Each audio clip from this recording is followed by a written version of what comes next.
మేము సర్వేకి వెళ్ళినప్పుడు ప్రతి ఒక్క రైతు సార్ మా బోరు పడితే మా ఊరోళ్ళంతా కూడా మీతోనే సర్వే చేయించుకుందామని రెడీగా ఉంటారు అని చెప్తా ఉంటారండి. సో ఆ మాట నిజమైంది. నమస్తే అండి, నా పేరు సుశేతనాథ్ రెడ్డి. మేము సైంటిఫిక్ మెథడ్ ద్వారా బోర్ పాయింట్ సర్వే చేస్తాము. మేము 1 మంత్ బ్యాక్ మన దేశాన్ని కాపాడే ఒక ఆర్మీ సోల్జర్ గారికి అయితే భాషా గారికి మేము ఫుల్ సక్సెస్ ఇవ్వడం జరిగింది.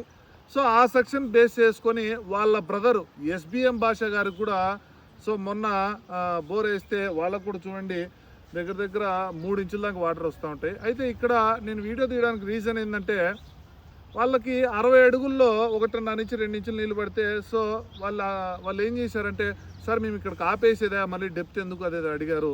బట్ నేను చెప్పడం ఏంటంటే ఒక ఏరియాలో డెప్త్ వేయాల్సి వస్తుంది, ఒక ఏరియాలో అనవసరమైన డెప్త్ వేయకూడదు అన్నట్లు.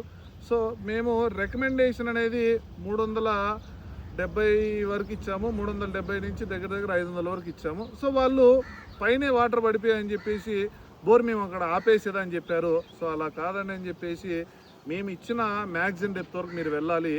వాటర్ పడితేనే వాటర్ పడినాయని చెప్పేసి మీరు మినిమం డెప్త్కి ఆపేయకూడదు. మ్యాక్సిమం డెప్త్కి వేసుకుంటే బోర్ అనేది జీవితకాలం రన్ అయ్యేదానికి అవకాశం ఉంటుంది.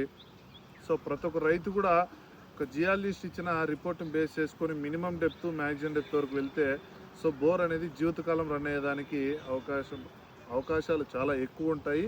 రైట్ అండి, థ్యాంక్ యూ.